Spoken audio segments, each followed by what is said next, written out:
Terima kasih Anda masih bersama kami, Pak Hermawan. Kalau Anda, bagaimana Anda melihat golongan anak-anak ini dalam peta skala penyebaran dan pasien COVID-19?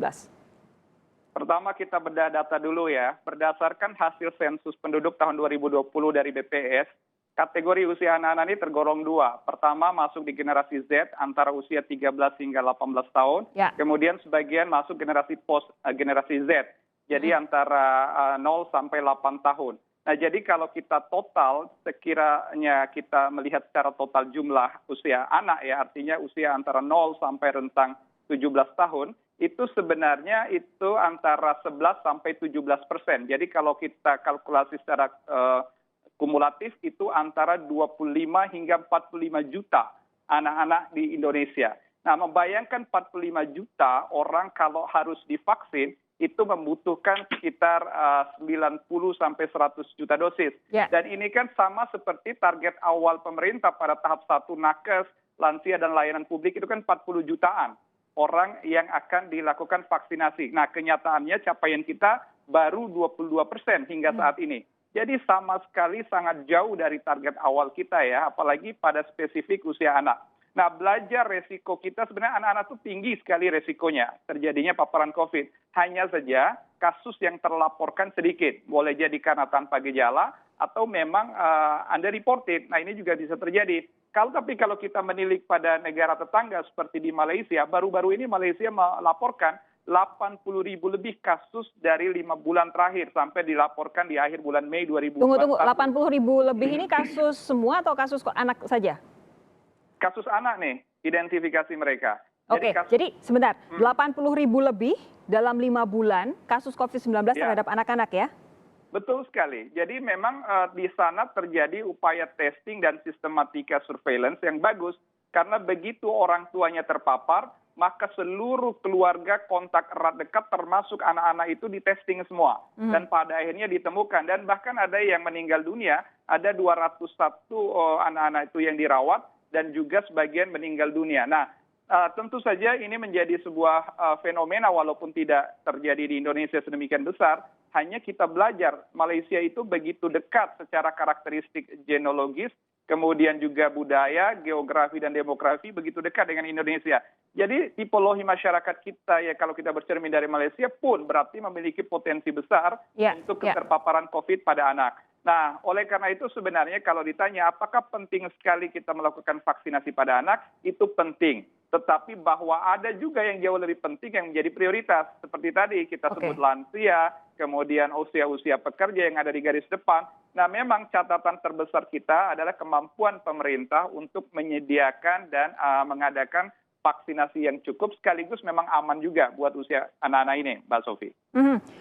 Saya beralih ke Dr. Zaki. Dr. Zaki, ini saya memperoleh kopi jurnal di International Journal of Infectious Diseases ini oleh teman-teman dokter anak di RSCM.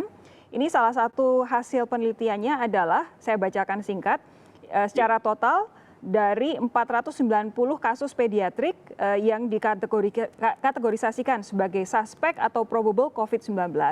Dari semua ini 490, 10%, 50 anak terkonfirmasi melalui PCR, RT-PCR. Nah, dari kasus-kasus terkonfirmasi, 20 pasien atau 40% meninggal dan termasuk dalam analisis ini. Jadi mortality rate yang terkonfirmasi, dari kasus terkonfirmasi COVID-19 di anak-anak 40%. Apa yang bisa Anda sampaikan soal ini, Dok? Ya, kebetulan saya tidak ikut meneliti karena memang work from home ya, tidak bisa ke rumah sakit. Cuma kalau dilihat seperti itu, seperti kata Pak Hermawan tadi, jadi mungkin ini adalah iceberg fenomena atau fenomena gunung es yang seharusnya mungkin lebih tinggi, tapi kita tidak punya kemampuan seperti Malaysia untuk melakukan tes yang lebih banyak. Tadi dikatakan bahwa underreported atau underdiagnosis, sehingga mungkin sebetulnya lebih banyak. Kalau kita lihat yang masuk rumah sakit, sudah pasti yang ada gejala dan yang berat, ya. Dan mungkin disertai penyakit-penyakit penyerta sehingga terjadi kematian yang cukup besar tadi. Oke, nah kalau melihat mortality rate-nya untuk kasus COVID-19, memang skopnya masih yang diteliti oleh RSCM saja ya. Tapi kalau melihat mortality dari penelitian ini sampai dengan 40%, melihat kebijakan-kebijakan yang saat ini sedang dipertimbangkan oleh pemerintah, apa yang Anda ingin sampaikan? Ya itu artinya penjagaan APD dan sebagainya tidak hanya orang dewasa, semua anak bahkan sampai bayi pun kita harus lakukan. Ya. Kemudian soal bersekolah, soal mungkin program vaksinasi, apapun, Dok. Ya, tadi sudah dijelaskan panjang lebar bahwa vaksinasi pada anak ini belum prioritas karena belum mampu ya. Jadi dikatakan bahwa untuk yang lansia aja atau dewasa aja masih belum cakupannya belum tercapai, masih rendah. Sehingga itu yang kita utamakan karena itu potensi menular ke anak-anak. Ya, ini kita karena vaksinasi kita rate-nya masih sangat rendah, jadi kalaupun kita membahas vaksinasi anak-anak memang masih agak jauh. Tapi begini, pertanyaan terakhir saya, Dr. Zaki, kalau sampai nanti ada perencanaan untuk memberikan vaksinasi kepada anak-anak, apapun nanti mereknya, apakah juga harus melalui uji klinis seperti halnya ketika kemarin kita menguji klinis vaksin Sinovac? Ya, sebetulnya seperti itu idealnya. Karena efikasi sama keamanan dan manfaat itu harus kita pertimbangkan. Jangan hanya aman saja atau jangan hanya efektif saja, harus dua-duanya ya. Jadi apalagi untuk anak ya. Baik, Dr. Zaki, terima kasih. Pak Hermawan, terima kasih sudah bergabung malam hari ini di Sapa Indonesia Malam. Sampai ketemu lagi, sehat terus.